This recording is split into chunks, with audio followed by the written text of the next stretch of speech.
allows them to be able to say, like, let's say there's $8,000 of unpaid rent that they can write that off legitimately, but then on top of that, it's almost like insult to injury for the person that didn't pay you the 8 grand because now they're going to have to pay taxes. And you would think, and at least my thought process was, I'm just going to foreclose on them and then I can sell it at the foreclosure auction.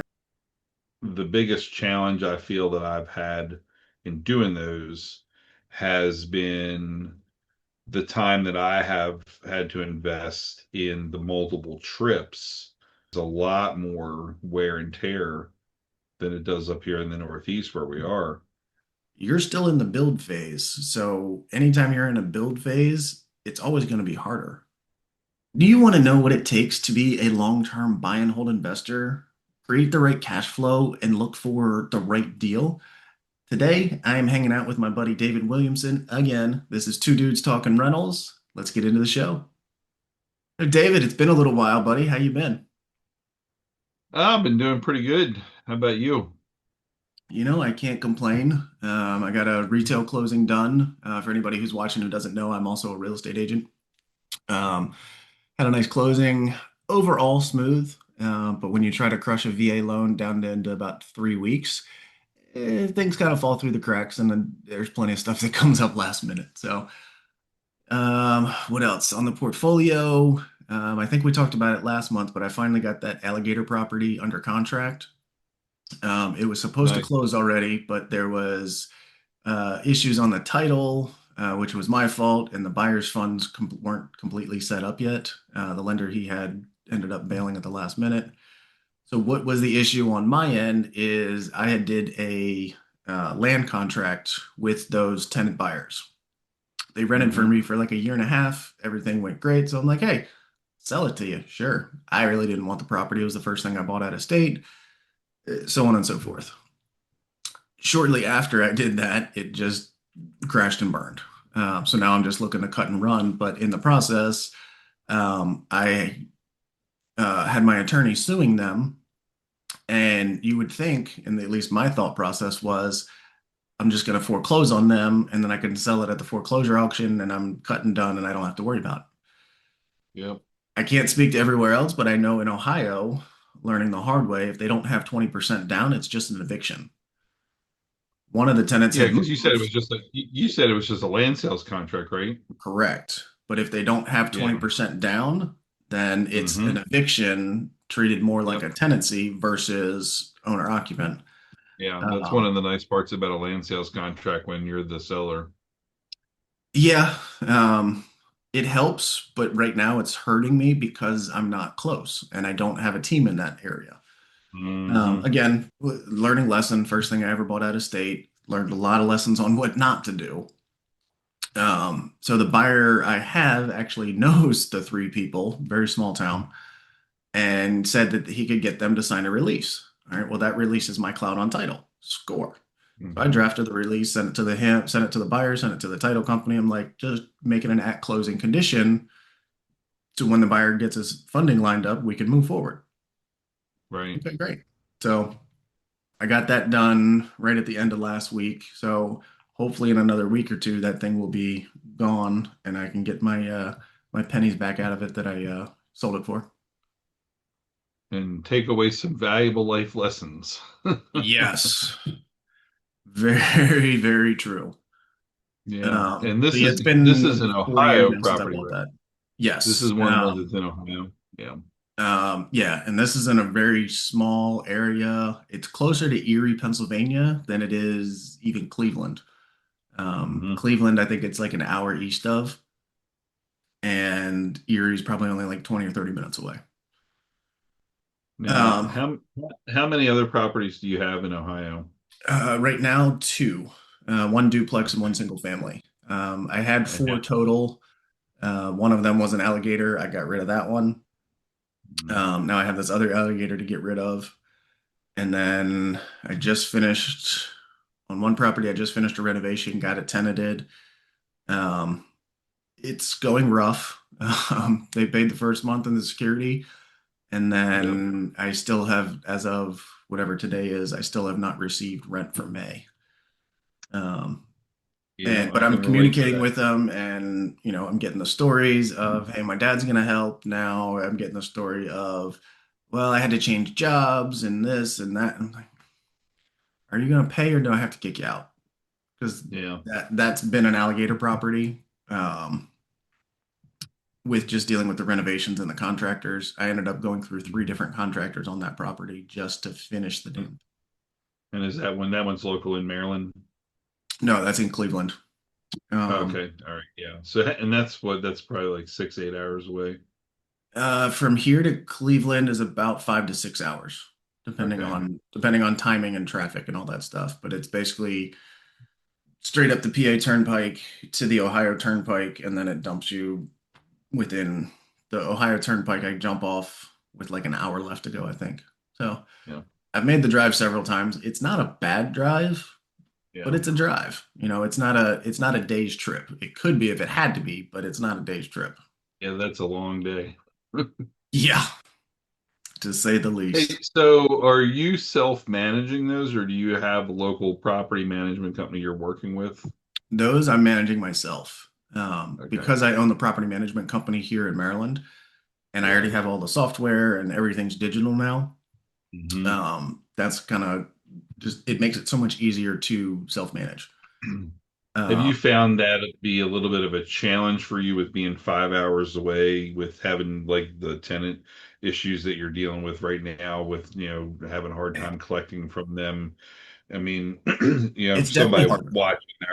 somebody watching our show here, would you feel that if you had to do it over again, would you do it the same way and self-manage it, or do you feel it would be worth investing that 8 to 10% to have somebody local to be able to kind of be your Guido if need be? I mean, thankfully, I have people there that are on the ground. Hmm. If I could go back and start over, I would go back and vet deeper the team that I had put in place. Hmm. Because one thing we had learned from sub two was, do all your due diligence up front, which I thought I had done. And I had vetted these people and gotten referrals and, oh, hey, I worked with so and so and they were great. Other leaders in the community um, that I ended up having to sue at least one of them. Probably should have been three or four, Hmm. but that's a whole nother conversation. Um, but it was I think my biggest flaw was thinking I knew enough, thinking that I did enough due diligence on everything, when Yeah. ultimately I should have done everything that I did and then had somebody else check my work. Yeah. And that would have So, saved me, I think, well, definitely a lot of money, but I think more the frustration and headaches it would have prevented. with the tenant situation that you were just describing that you're having right now, with the tenant having difficulty paying you or dragging their feet and giving excuses or whatnot, do you feel like you vetted that tenant well enough? Or I mean, is this kind of like taking you by Yeah, surprise that they're acting like this, or were they kind of mediocre qualifications? Or I'm just curious the background. it's kind of surprising because as well as the application process, the move in, and how I ended up with the third contractor on that is the second one just didn't do some stuff that he said he did. Um, Hmm. so I'm under the impression, and this is part of renovating properties out of state. I took him at his word. He sent me a couple pictures showing that, hey, this was cleaned up, but not the whole. I didn't get a quick like pan of the entire property. Like there was just trash laying Hmm. all over the yard. There was a couple of things still not done on one of the porches. I'm just like, if you're telling me it's done, then it should be done. Luckily, I had another guy who was just like, yeah, I can take care of it quick, no problem. Tenant was good with it. So I'm like, okay. And as kind of a trade-off, it was like, hey, I'll leave the utilities in my name since I know you're not officially moving in yet. We'll let that run until everything is done and you can move in comfortably. Okay, no problem. Came up with the deposit, came up with the first month, no issues, everything's good, we're working together. And then first, second, third, fourth, and 10th shows up, and I'm like, dude, Hey, what's going on? Oh, my check is in hold.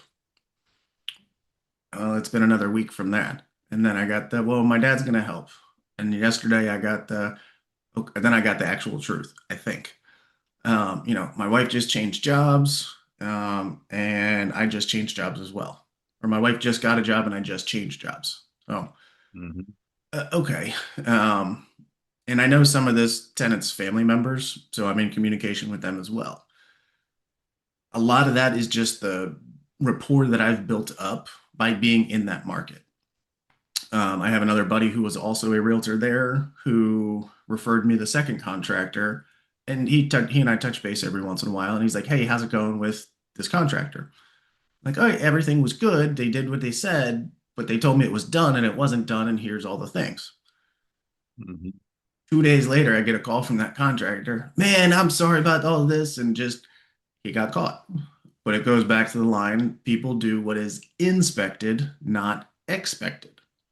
Right. So that same Sometimes. contractor just finished another job for me 2 days ago on a duplex. And he sent pictures, he sent all the things, but my agent buddy out there is like, hey, if I'm referring these people to you, let me go look at their work before you send the final payment. Hmm. So I communicated with everybody. I'm like, hey, he's going to go check it out. He's going to be my extra eyes and ears. It's just holding each other accountable, is really what it Right. boils down to. So, Yeah. And I've dealt with some similar, not quite as far away. I mean, obviously, we have the properties in Ocean City, which is almost, it's like 4+ hours for me to get mhm, there from Virginia.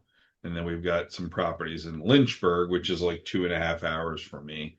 And we've done remodels in both of those locations. And the biggest challenge I feel that I've had in doing those has been the time that I have had to invest in the multiple trips going there throughout those remodel projects, right? mhm, Because there's only so much that you can see through like photos or videos when somebody's sending them to you, even if, like in the case of Lynchburg, our son was, in college there, and so he's able to run by and do some walkthrough for me, take some videos, photos. And he knows a little bit more about kind of like what to look for. Not as much as I do, obviously, he doesn't have the experience, but right. he's been around it enough to where there's certain things that he does notice, and he'll send a specific picture of something and say, "Hey, just bringing this to your attention." But I think the investment of time, I'm dealing with a renovation in Lynchburg right now. We did two that we started over the summer and that went in through the fall. That took a little bit longer than I expected, but obviously the quality of the work product was there at the end, even though Right. it took probably 2.5 months longer than what we thought, which I think is a lot of times par for the course, especially when you're absentee like that. But just being there to do the walkthroughs, to go through the different stages of like demo and then pulling electrical, putting up the sheetrock, laying out the floor plan, doing the tiling, laying the kitchen cabinets out, all that stuff. I feel that even though I feel that particular contractor in Lynchburg is trustworthy and they do good quality work, they're still not me as the property owner, and so Right. I may have this level of expectation of the quality of work product, or specific things that maybe come to my mind during the process, that I was like, oh, hey, while you guys are doing this, before you finish putting the sheetrock up, I need you to pull a thermostat wire right there and just drop it, spool it down in the crawl space so we can put that thermostat on the wall to control that mini split in the kitchen, when we're done. And if I wasn't there, like kind of ongoing through that process every couple of weeks, Right. those kinds of things would wind up getting missed. And then after the fact, the project is all done, and you're like, oh, I should have done this. I should have done that. I should have done that. Commonly in the construction business, we call those change orders, right? When all of a sudden you throw something in that wasn't a Mhm. part of the original plan. And I try not to do too much of that, but just sometimes it's nature of the beast as you're going through there and you're like, you know what, actually, now that I'm seeing this and we have this open, maybe we should do this instead of that kind of thing. But yeah, Right. I feel like the quality control is probably the most important aspect out of for me to where I find it, I don't know about you, but I find it hard to let go of the reins to trust that someone else can be adequate as my eyes and ears to do those walkthroughs in my place. Right. So, Going off of that, I've started kind of shifting my focus on what I'm chasing, what I'm tackling. hmm So much of the stuff I've been chasing is that, C minus class with a little bit of value add. Well, a little bit of value add turns into a lot of just add, not as much value, especially when you're dealing with old stuff. And that's a large part of my portfolio is pre-1900 stuff. All of my multifamily stuff is that old. Um, and just dealing with older properties in and of itself is a pain. But being on site, being eyes and ears on, or having somebody that has the same vision as you, has the same goals, I guess, as to end goals. Like you were just talking about that stat wire. That would have been hmm a $500 change if you had to do it after the fact, because then you got to run the wire, fix the drywall, and repaint. So that was a great catch. And a change order might be 250 maybe, I don't know. But I mean, you definitely save money by catching that, which nobody else was right. going to catch. So one thing that I've done is stop looking so much at a state and bringing everything kind of back closer to home. Yeah. Not to say that I'm not And that, still looking at a state, because I am, and I'm actually looking yeah. at a market in Florida now that I've been watching for like 6 months, and I'm seeing a lot of price drops, time on market, under contract and back on the market. The hmm ones that I've been able to get some insight on from my agent there it was all about the roof. hmm Buyer wanted a new roof, seller wanted to split it, buyer walked. hmm And I'm looking at that from a listing agent standpoint and thinking, your house has been on the market for over a year now, or close to a year, or half a year, whatever, Yeah. 6 months or more. And you're going to argue Mhm. over a $10,000 to $20,000 roof when you're looking at a Right. quarter to $500,000 property? Come Yeah. on, Exactly.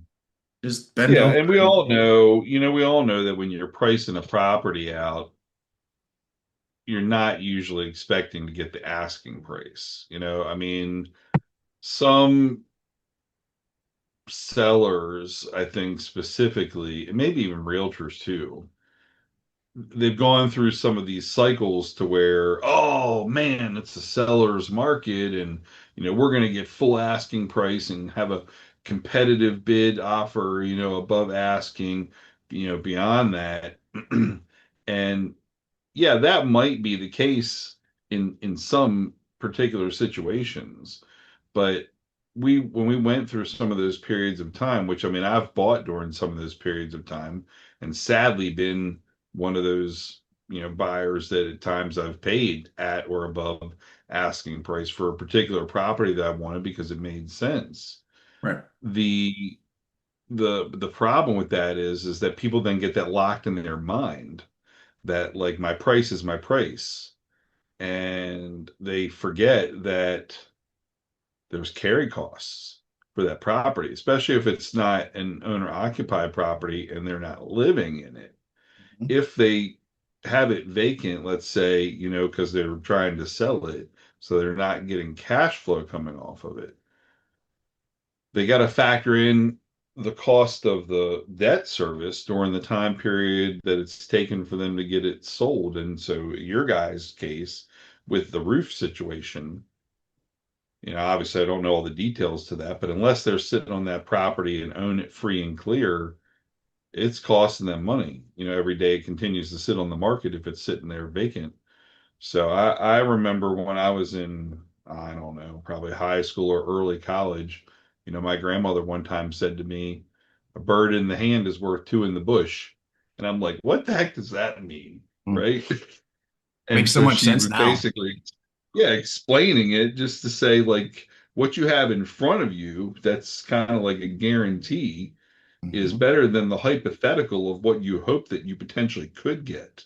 Yeah. Right. And so when you have a good, valid, decent offer for Hmm. whatever widget or product you're selling in front of you from an equitable buyer, make sure that you weigh it carefully before you say no and pass it up, because there's a possibility it might be the best offer you ever see. Now, you might get a better offer in the future, but you might wind up also never seeing another offer like that again. So you have to do a risk assessment that's Hmm. in that situation. Well, and a lot of things that I noticed, and I only toured a handful of properties when I was down there most recently, everyone was vacant. So they Hmm. already have two mortgage payments, and a lot of the houses Yeah. that went under and came back on, a lot of those are vacant as well, just from what I can tell from the pictures. So I'm like, your carrying costs are really high because you just bought this thing a handful of years ago, and I know it ain't paid off from looking at the back end of Right. everything and just reviewing the public records and stuff. So it's like, what are you thinking? Like Yeah. you don't have a negotiating power. You'd have somebody that was like, here's a reasonable offer. Let's move forward. Okay, well, your roof's 20 years old, and in Florida, a roof really only lasts 10 years because it's so damn hot and they melt basically. Right. In HVAC, you get one here in Maryland, Virginia, 25 to 35 years. In HVAC in Yeah. Florida, because those damn things never turn off, 10 years, 12 years maybe. Yeah. So, And it's also very, I mean, I own property in, Florida, that, and in the Orlando area. And the HVAC specifically, it's very important to make sure that you're maintaining those a hmm, couple of times a year, yeah, right? for sure. Because they're running literally year round. And so it gets a lot more wear and tear than it does up here in the Northeast where we are. And a lot of people don't think about that, especially if they don't live in Florida. If it's if a investment property Yeah, that they're not occupying, they tend to have blinders on, based on the climate that they reside in. yeah, And they don't think about stuff like that until they get, you know, yeah. 5 years in, and all of a sudden they're like, yeah, you need a new HVAC. And they're like, wait, what? This is a brand new house. Hmm. Well, no, it's not a brand new house. It's a 5-year-old house. And, you've been doing anything other than just changing the filters on this system. Right. So, Yeah, I yeah, mean, I that mean, that was my mindset walking into that. And then because I had the right team around me between my agent and also my dad, who was an agent for I think like 25 years up here and an mhm, investor up here, but also an investor down there. He has a bunch of rental properties. And they're both like, yeah, no, you're not getting 30 years out of an HVAC system. I'm like, what are you talking about? And then they explain the same thing. They don't turn off. It's mostly AC, but they don't turn off yeah, year round. yeah, Oh, okay. yeah, Well, that puts things into more perspective. So now that CapEx, there better be more in that CapEx account than probably the profit account for the first handful of years until it stabilizes a lot better. yeah, So, yeah, I mean it's regional for sure, but know your markets. No different than like in Cleveland. AC is nothing. Heat is everything. right, I mean, it's yeah, right on Lake Erie. Every time I go up there, I always go walk around the lake for a little bit just because it's like, wow, all right, yeah, that's and just across this water is another country. It's crazy to think, Canada's right there. I'm like, huh, yeah, I drove 5 hours and I was almost in another country. Wow. But that's kind of probably normal for like Europeans who have 600 different countries right next to each other. oh yeah, for sure, But for us, it's, certainly different. But that's, having to keep more eyes on and more hands on. And as my kids are getting older, same thing that you're working with is you want to kind of roll them into the business more. yeah, It's hard to teach them something that's 5 hours away or 10 hours away.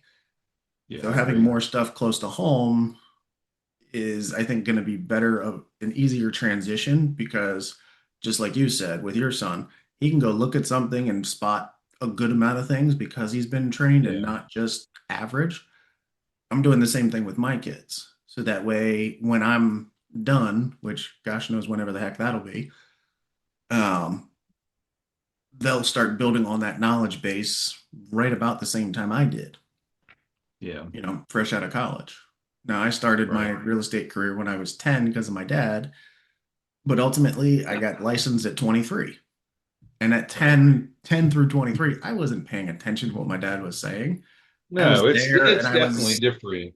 Yeah. it's I mean, you grew 100% up different. around it, and it's just kind of like Nate's situation, my son at 20 years old, he's grown up around it and he has an aptitude toward it. And with him now graduating from college and now he's back home here, at least for the summer. And, in the past couple of summers where he's been home, I've had him working, with my company and wearing a couple different hats, one of which has been working on the construction crews, doing, plumbing, electrical, tear outs, a lot of different stuff, to where he's gotten some hands-on experience with that. Obviously, not with the intention to where, he's going to be swinging a hammer all of his life, but it's good experience for him to be able to see, what's entailed in doing certain types of projects within that renovation or remodel process. And now, this summer, one of the things that I'm doing with him is I'm beginning to have him shadow me on the administrative side of what I do. Like earlier this week, we were over at Lowe's and I was over in the kitchen design department meeting with one of the designers over there that we were working on finishing up, a 2020 floor plan for kitchen cabinets for a renovation that we're working on right now.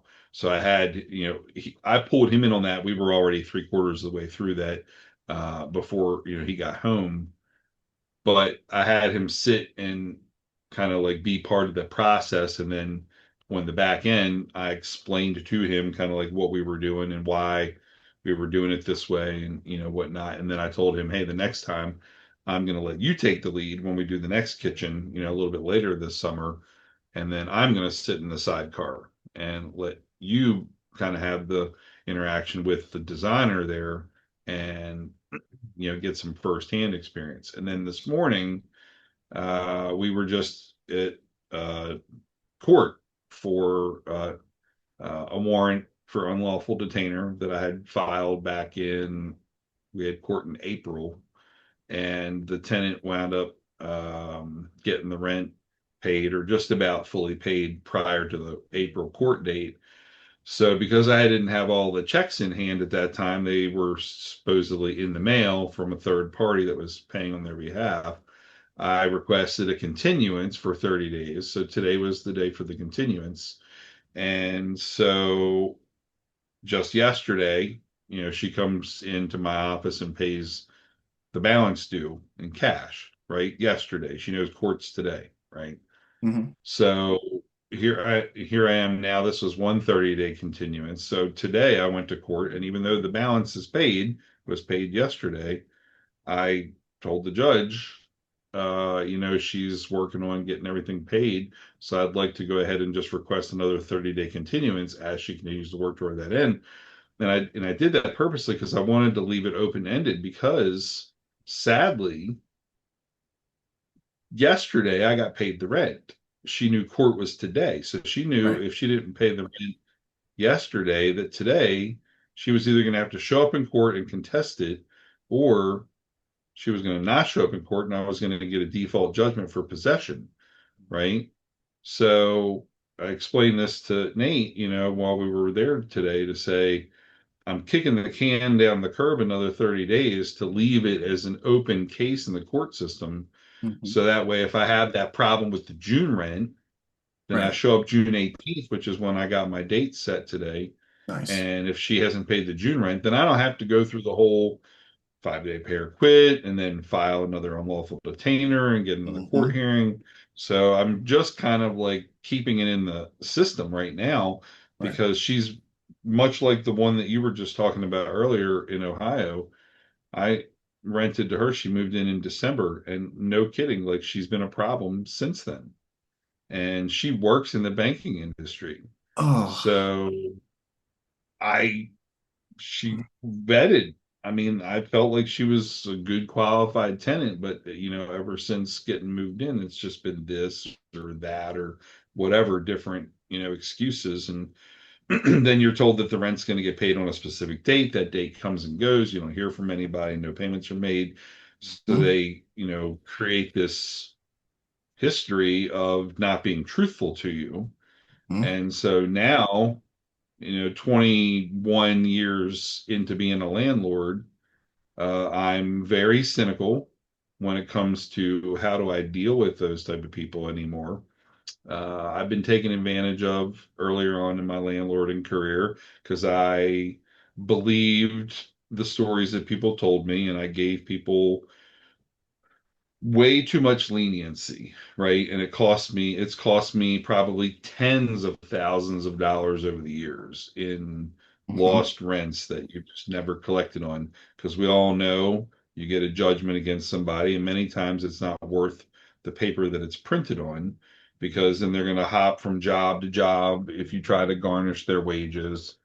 mhm, And the fees that are attached to having an attorney involved in going after them sometimes is not worth the headache, and even when it is, sometimes it's anticlimactic, right?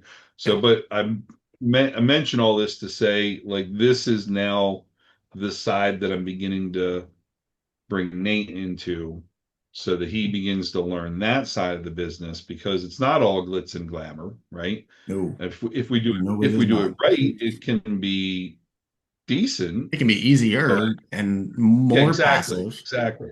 Yeah, Yep. say it can be easier and more passive, but there's really until you're set, established, everything's kind of stable for like 5 to 10 years, you're still in the build phase. So anytime you're in a build phase, it's always going to be harder. But two Right. things going off of what you just said.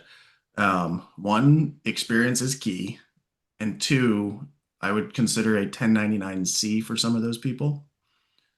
So Hmm. first, that experience has shown you that leave that court date open and just keep kicking it down the road. Now you have less fees and you have basically a fast lane to get that tenant out versus having to refile, wait the time, go back to court, wait the more time, and continue that can down the road. So you basically Yep. just jumped in the express lane with that. So that's awesome. But that's one thing that time teaches us. And Yeah. two, the 1099-C, instead of filing a warrant for judgment against them, knowing that Hmm. they're never going to pay it back or they don't have the means to pay it back, I like using a Yeah. 1099-C on those people because I know I'm never going to see the money again. So how do I So benefit myself? explain that a little bit, because that's not something that I'm familiar with. Yeah, I'd So a like to hear more. 1099-C is debt forgiveness. My Hmm. first experience with them was back in the '08 timeframe with short sales. Okay. The banks were sending a 1099-C sometimes because, hey, I'm Hmm. going to forgive you for X amount of dollars, whatever it is, 10,000, No kidding. 100,000. So then But you basically are writing that off then against your net income for the year. correct. So you, as the That's landlord, nice. you're getting the tax deduction because you're just saying, hey, I'm not chasing that money anymore. I'm done with it. But the thing that to me has the most benefit in general is you're now giving them an income statement. So just say somebody owes you Yeah. 10 grand in rent and it's taken that long to get rid of them. Right. So now And they're going to get taxed on so that. now they're getting taxed as income on that 10 grand because you just Isn't that forgave them. something? That's So Where did call you your, learn that? you That's know, really great idea. um, probably a mixture of YouTube and Instagram if I had to You're guess. the first person that I've ever heard mention that. That's such a great Serious, I've idea. been doing that for a couple of years. I'm surprised we haven't talked Yeah, about it I'm gonna before. dive into that. Yeah, But I've yeah, just never call like your even with like my CPA, like we've never had a conversation about being able to recover any benefit from unpaid rents like that. And that's a great idea. 1099 Yeah. C, and they are Yeah. awesome because it's one phone call to my CPA. Here's their Hmm. name, here's their at least previous address, and here's their social. And you don't Yeah. even have to have their social. Right. You can just write in zeros. You just need their name and their current or former address. Yeah. Well, You and in get the most tax cases, break, you're and going to then have their social, because they were an applicant correct. beforehand at one point. So you'll typically have that. But that's such a great idea. I'm going to do some chat GPT reading up on that later this It's weekend. it's So unfortunate, but I I probably got my send nugget for today. I've got my yes, nugget. yes. Yeah, Unfortunately, that's I great. probably send four or five of those out a year. Yeah. And as you know, I run everything through the trust, so Right. it's not saving me on any taxes because I don't have taxable events, so on and so Yeah. forth, as Yeah. we've beaten that dead horse on so many other videos. Right. Um, but yeah, talk to your CPA about that 1099-C. And if I know somebody's got money or I have an inkling that I can find a lawyer to find the right loophole, I don't even want to say loophole, but the right legal action to take, and I think I'm Hmm. going to benefit from it, okay, great. If you don't have any, if you're a C class tenant and you barely have two pennies to rub together, Hmm. I'm not going to see a dollar, and I'm just throwing good money after bad. So Yeah. let me give myself some peace of mind. Sick Uncle Sam on you, and now I wash my hands and I'm done. Okay. Right. I, you Well, and know, I think that I think there's a couple of benefits there. Obviously, like you said, you have yours running through your trust. So the tax liability piece is not as big of a concern for you. But for the average person that is in a landlord situation that may be running their operations through a sole proprietorship or through an LLC, or even their there own is name. definitely, yeah, There's plenty of investors there out is, there that just run everything through their yeah. own name. And there's nothing Yeah, wrong with well, we that. It's need just we what need to have a structure fits you the separate best. podcast video about that at some point All right, we'll have to for remember that one sure. for the next That's right. Yeah. But no, next just convene. seriously, I mean, because it allows them to be able to say, like, let's say there's $8,000 of unpaid rent that they can write that off legitimately, but then on top of that, it's almost like insult to injury for the person that didn't pay you the 8 grand because now they're going to have to pay taxes on that $8,000 when you send them a 1099-C and file that with the IRS at the end of the year when you do your taxes. Yep. So that's such a great strategy. I love that. I do. I'm going to have some Glad I was conversation able with to my help. CPA about that. And it's something that I may incorporate, not just necessarily in my own business model, but incorporate really in some of my teaching moving forward because um, I'm deliberating on that right now because I think that there's a way that you can actually even disclose that to your tenant at the onset to let them know that if they skip out on you with any unpaid rents, that they're going to be sent a tax form and they're going to have to pay taxes on the unpaid rents as income. So I'm going to think about how to actually build that out into an application model, so it Like becomes that. part of your Yeah, tenant welcome pack because almost. It that would would. potentially Yeah. deter somebody. All right. Well, now thinking that, now I think once you figure out the wording on how to put that into your application and or your lease, let me know. Yeah. Because then Yeah. I'll probably Well, that's incorporate that what, into mine. yeah, that's why I think I want to talk to a CPA and a real estate attorney just to find out like the legalities and the structure of that. Because I really feel like if you dot your I's and cross your T's, make sure that everything you're doing is, above board, which Mhm. we would want it to be, Right.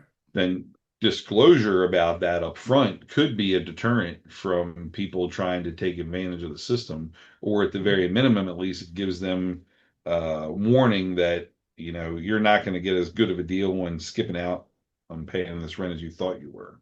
Right. Well, and then Yeah. take that the next step. So anybody in that C and D class, they've probably got some help, whether it's Social Security, whether it's Section 8, Hmm. any of the other Yeah. organizations out there. Well, what do they Right. examine to figure out what they're willing to pay? They look at your tax return. Yeah. Well, if you make $15,000 a year, but you have this $10,000 forgiveness on Yeah. top, okay, well That's now a you just big made differential. 25 and Yeah. it That that's a could, yep. huge tax swing against Yeah. that person. That could potentially disqualify them for E- benefits on Exactly. something. So it's like you may Yeah. get me, but you're not going to get the next person. Exactly. And that's one of the reasons why I do the warrant in debts, or the warrant for unlawful detainers with people. And Hmm. I've gotten to the point where I'm starting to do that more regimented than I did in the past. I give a 5-day pay or quit. And then, a lot of times in the past, I've been more flexible to work with people.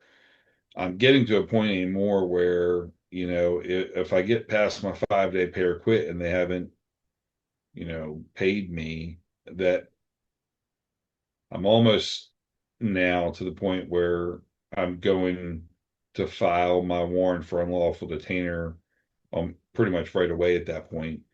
Yeah.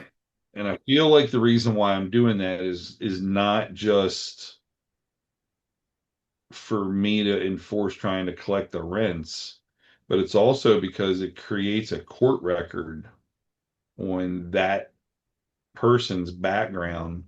And even if they don't have an eviction on their file, if they have all of these unlawful detainers, like you go, because I mean, in Virginia, it's public record. Maryland's the same way. I can go into the court systems just on the internet and I can look up a particular person in my jurisdiction and I can see what civil claims that they've had against them. Right. And so, even if they don't have an eviction, if you're an experienced landlord, you know what a warrant in debt or an unlawful detainer is representative of. Yeah. So, I mean, if during the time period somebody rents from me, if I have a problem with them 4 times and they have 4 unlawful detainers that get filed on them, even if they get dismissed because they get later paid, they're creating a pattern that the next time they go to rent from somebody, if that person is wise enough to run court record on them, they're going to go, I'm not renting to this person because they had 4 unlawful detainers in the last year. Hmm. Yeah, because So anytime you they ask, know that they know that represents this person historically has got a habit of being late pay. correct. And in Maryland, it's 10 days before it's late. Okay. It's the dumbest Well, word. yeah. So I It's the mean, dumbest wording because it says this is not a grace period, but we yeah, can't charge late fees till 11 days. Like yeah, you're talking out of both sides of your mouth there. yeah. And I gotta honestly say, I'm not sure in Virginia what it is because ever since I've done this for 20 years now, I've always given a 10-day grace period. So my rent is due for June. My rent is due May 31st, and it's late after June 10th.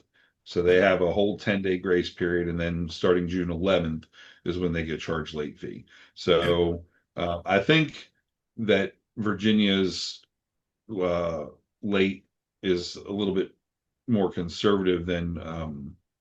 Maryland's is. Yeah. I don't think we have to have the 10-day, but I've always had the 10-day just because I felt like, you know, as a property owner, when I have a mortgage and, I typically have a 15-day grace period, it's due on the first, late on the 16th. So Right. I've always felt it was just good business from my standpoint to give it a 10-day grace period. So now one of the things I have done, and I learned this from Carlton Sheets, probably about the 18th time that I listened to No Down Payment, I finally caught something, right? Because every time we read these books or listen to the audio books, we're in a different mental space than we were the last time we listened to it. Hmm. So I want to say I picked it up back around 2021, 2022, one of the times when I was listening to it. And so he said that what you should do is you have a rent that is at or above market rate of what you want it to be, and then you offer discounts for people to pay early. And I've also done, so I do two discounts. I do one, so let's say the rent is due May 31, it's late June 11, right? So what our lease agreement says is the rent is $2,300 a month. So I'm wanting to get 2,200, really. That's behind the scenes, right? Right. But we marketed at 2,300 a month. We actually marketed at 2,200 when we advertise it. And so the way, but that there's an asterisk there that says with discounts applied. And then Okay. down in the fine print, then basically it says you get two $50 a month discounts that you're potentially eligible for. One, if you pay the rent in full prior to the 6th of the month, so everything is paid in full by the 5th, then you get a $50 a month discount for timely rent payment. The second is if you have an ACH auto pay set up in our system, you get an additional $50 a month discount for auto pay. So now your $2,300 rent is $2,200. But what have I done? I have encouraged people to pay automatically, set it and forget it, and I've encouraged them to pay early. I love that. And I thought that that was brilliant. Now, I can't believe I was in this space for 15 years plus before I ever realized that. And the part that is even worse than that is it's in his no down payment program. I think it's like chapter 21 or chapter 22 when he's talking about leases. And I can't tell you how many times that I've listened to that audio series over the years. And every time, like, I just missed it. I mean, it was, but the one time that I was listening to it back, like I said, in 21 or 22, I'm like, had my headphones on, and I'm painting crown molding down at our Ocean City property off season when we're doing our remodel.